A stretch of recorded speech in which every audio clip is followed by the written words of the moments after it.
Olá, tudo bem com você? Que a graça e a paz de nosso Senhor Jesus esteja sempre em sua vida. Hoje estarei dando continuidade com a minha exposição na carta de Paulo aos Coríntios. Eu já expus o capítulo 1, capítulo 2 e hoje estarei aí entrando no capítulo 3 desta carta que vai falar a respeito das divisões na igreja de Corinto. Vamos lá então. Lembrando que eu tenho uma playlist com todos os vídeos desde o capítulo 1 desta carta.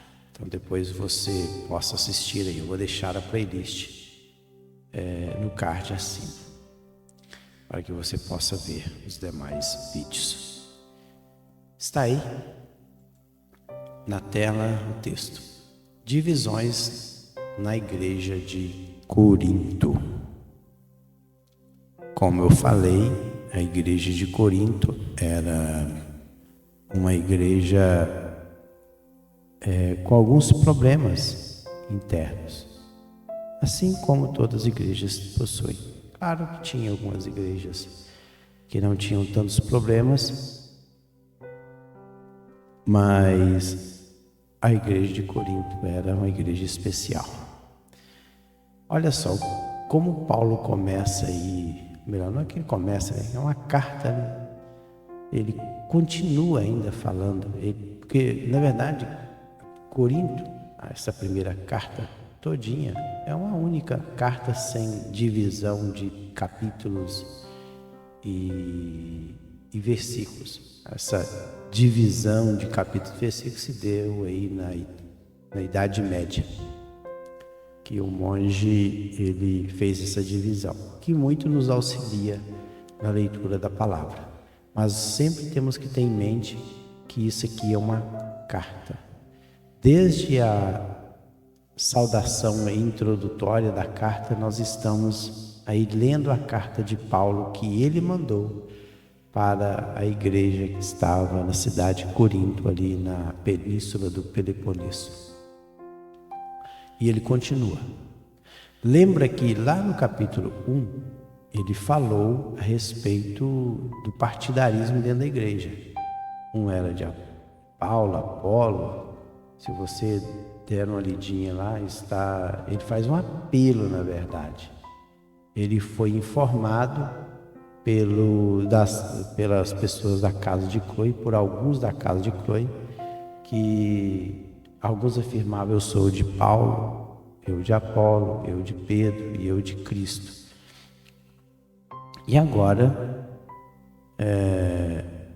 novamente, Paulo volta na carta, ele introduz a carta dessa forma. Ele faz uma pequena introdução e já vai logo de início apelando à união da igreja.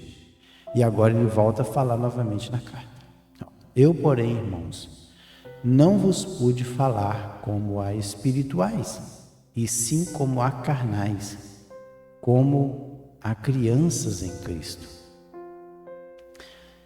Interessante isso aqui. Ele diz que os irmãos de Corinto, eles não eram irmãos espirituais.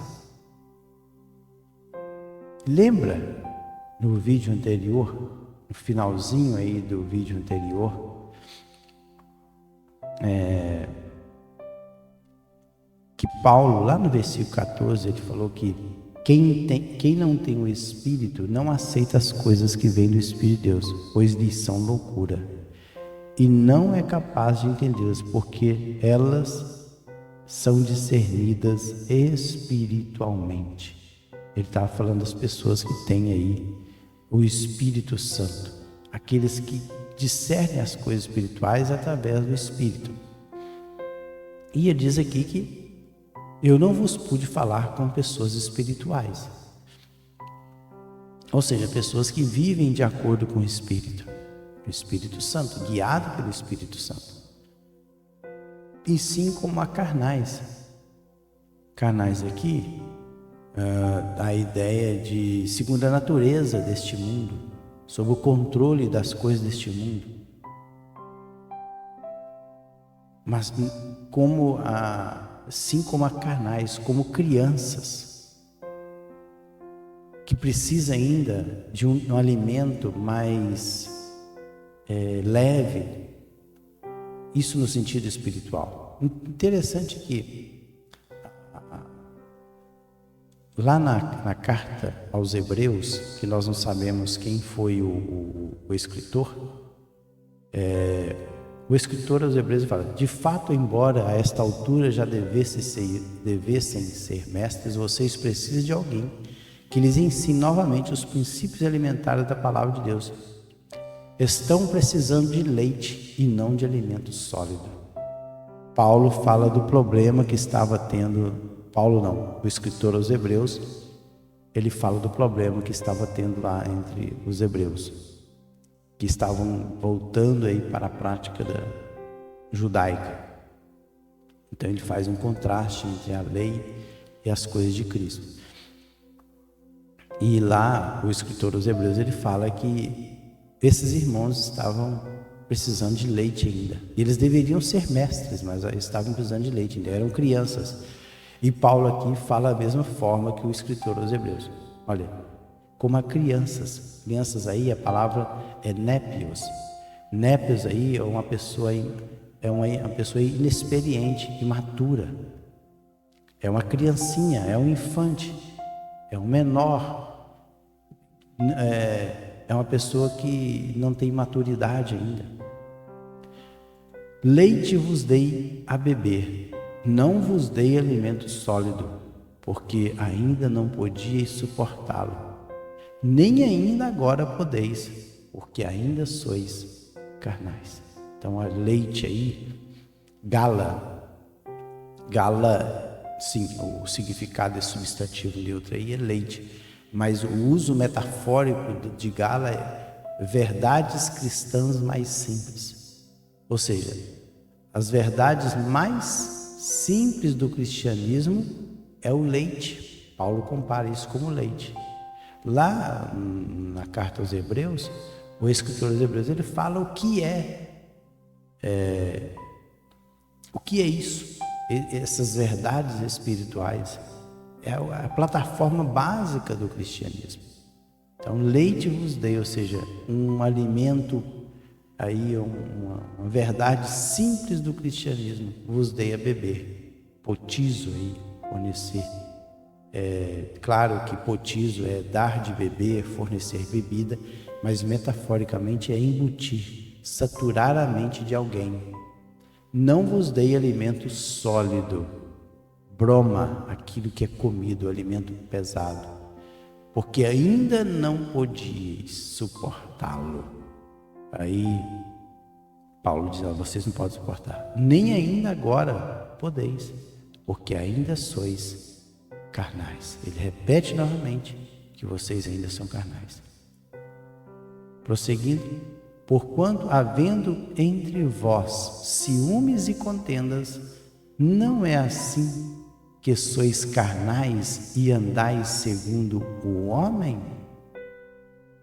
Aí o homem é antropos, raça humana, os homens normais.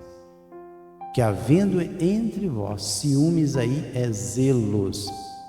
Zelos aí significa excitação de mente, ardor, fervor de espírito, defender algo, ardor em abraçar, zelo, interesse mas também rivalidade invejosa e contenciosa. É o zelo no sentido de posse, é a rivalidade invejosa. Inveja é desejar aquilo que a pessoa tem, a outra pessoa tem. E fala que não somente esse ciúme, mas contendas. Contendas aí é eres, esse substantivo feminino que significa disputa, discussão. Está havendo em vocês o quê? Uma rivalidade invejosa.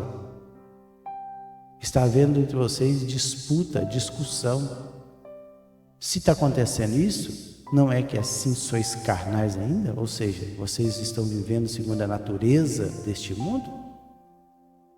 E andais segundo o homem, antropos? E ele fala no 4: quando, pois, alguém diz, eu sou de Paulo, e outro, eu de Apolo, não é evidente que andais segundo os homens? E novamente, segundo os homens aí, a palavra não é antropos, mas é sarkikoi, essa palavra grega aqui, ó, sarkikoi. Ele colocou segundo os homens, porque no versículo anterior ele coloca segundo os homens. Só que no homem aqui em cima, essa palavra aqui, ó, antropo, que é homem, não importa, é o homem como gênero. Então é homem, mulher, ou homem ou mulher. Agora aqui não, aqui ele usa a palavra sarkikoi. Essa palavra, esse adjetivo que tem a natureza da carne, sob o controle dos apetites animais, governado pela mera natureza humana, não pelo Espírito de Deus. E ele fala assim, quando alguém diz que ele é de Paulo, ou outro, eu sou de Apolo, ele fala assim, vocês não estão vivendo segundo o Espírito. É evidente aí, mostra que é claro que vocês estão andando segundo o que? Governado pela natureza humana e não pelo Espírito de Deus. E ele argumenta para os irmãos, mostrando que eles estão errados, que eles não deveriam dizer dessa forma, eu sou de Paulo, eu sou de Apolo. Ele pergunta, quem é Apolo? Apolo aqui era um judeu instruído da Alexandria, poderoso nas Escrituras, que tornou-se cristão e professor do cristianismo. Ele era de Alexandria e era um homem muito instruído nas Escrituras. Então, quem é Apolo? E quem é Paulo? E ele responde, servos por meio de quem crestes. Servos aqui não é doulos, é diácono. Diácono aqui é alguém que executa os pedidos de outro. Um servo, um atendente, um ministro, servos de um rei. É alguém que está para servir. Nós não somos nada, nós estamos aí somente para servir a igreja. Servos por meio de quem crestes, ou seja, pisteu, acreditaram. E isto conforme o Senhor concedeu a cada um. E isto conforme, de acordo com que o Senhor, Curios, concedeu a Edom, o Senhor deu a cada um deles.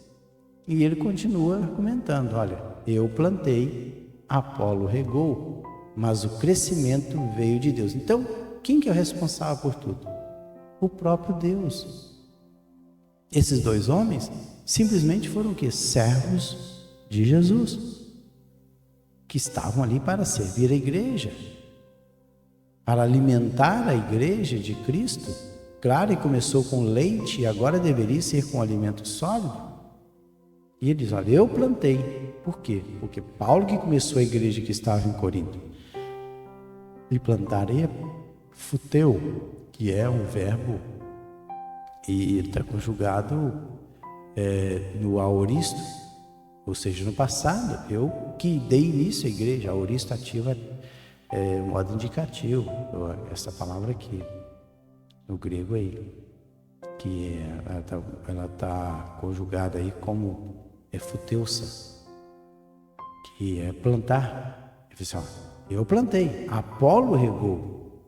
Aí um é futeu, que é plantar, regar aí é outro verbo, é dar de beber, potizo, mas o crescimento que auxano, fazer crescer, aumentar, veio de Deus.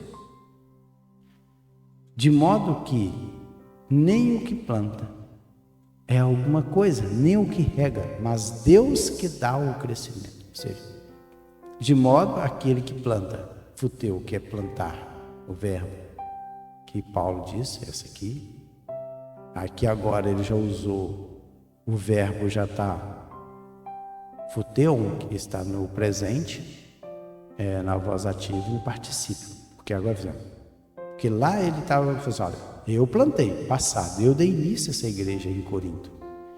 E ele agora ele diz assim, que nem o que planta é alguma coisa, nem o que rega, mas é Deus que dá o crescimento. Olha só.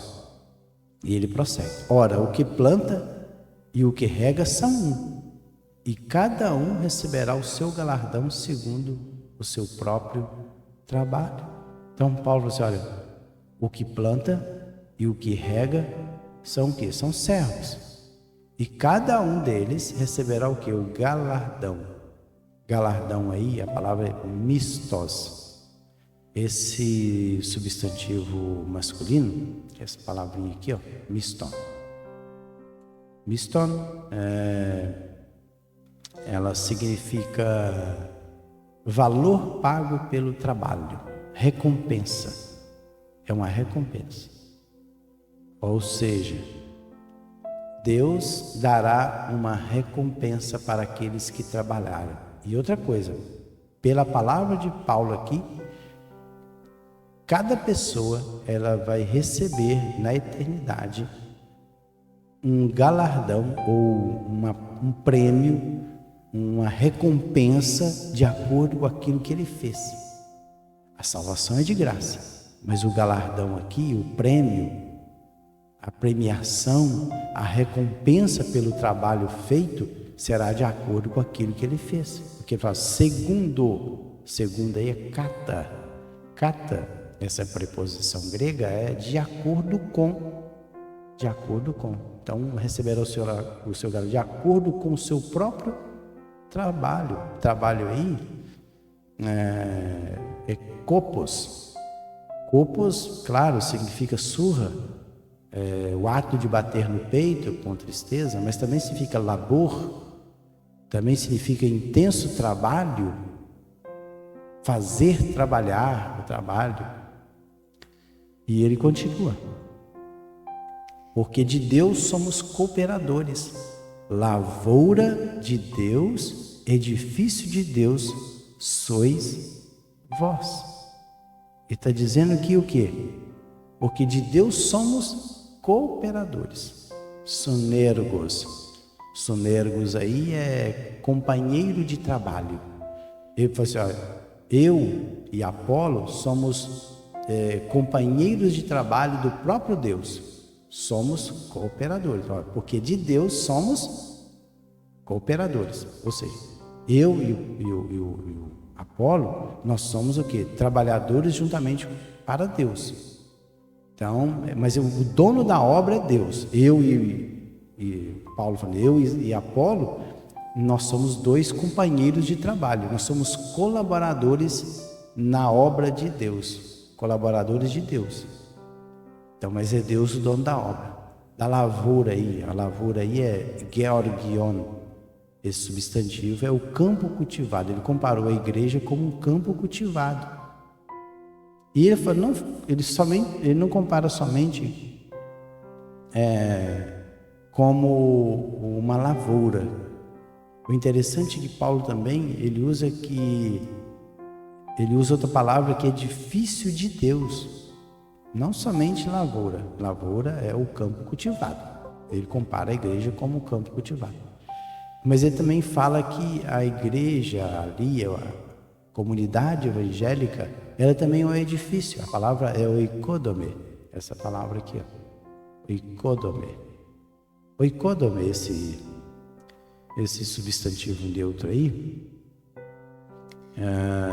ou melhor, substantivo feminino, ele dá a ideia de construir, construção.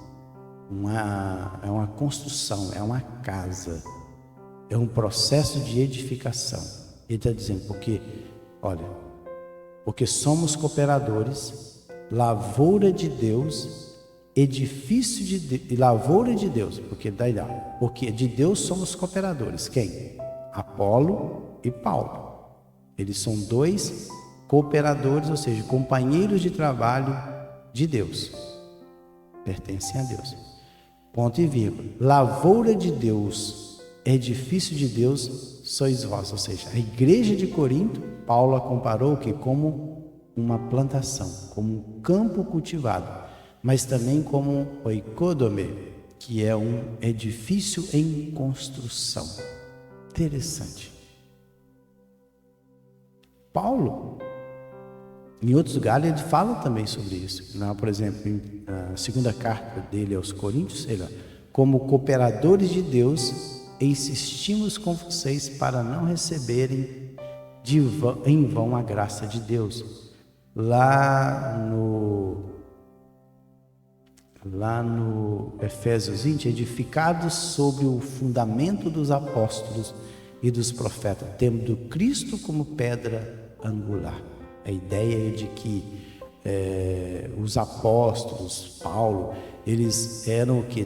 Trabalhadores que estavam construindo a igreja de Cristo, em que a principal pedra que alinha todo o edifício é Cristo Jesus.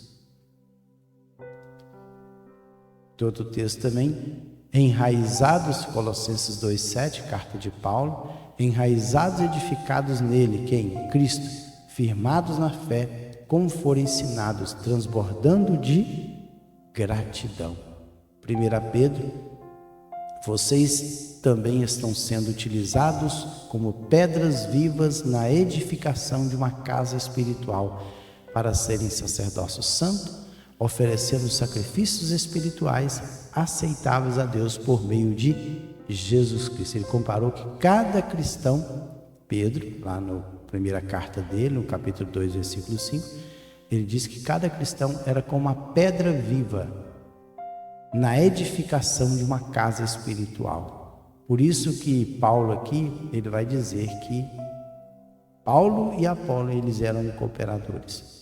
Eles eram companheiros de trabalho na obra de Deus, mas que a igreja era lavoura de Deus e edifício de Deus.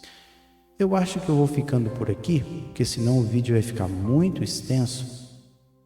E esse capítulo tem 23 versículos e ele vai continuar desenvolvendo aí a linha de raciocínio a respeito dessa edificação.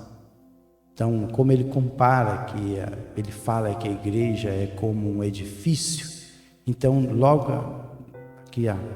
a seguir aqui, ele vai falar sobre essa edificação, o fundamento.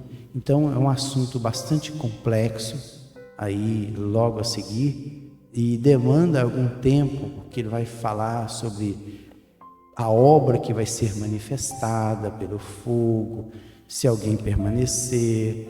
Então esse assunto é muito complexo, então não é fácil de explicá-lo com poucos minutos. Então eu vou deixar para o próximo vídeo, para que eu explique com detalhes essa construção aí que Paulo ele compara a igreja de Cristo. Então, deixa eu voltar aqui para a câmera principal. Então aí, no próximo vídeo, já está com 23 minutos, 24 minutos. Não quero que o vídeo fique bastante extenso e cansativo. Então no próximo vídeo estarei dando continuidade nesse capítulo 3, quando eu vou detalhar aí sobre a construção que é a igreja de Cristo. Fiquem todos na paz do Senhor Jesus e até lá.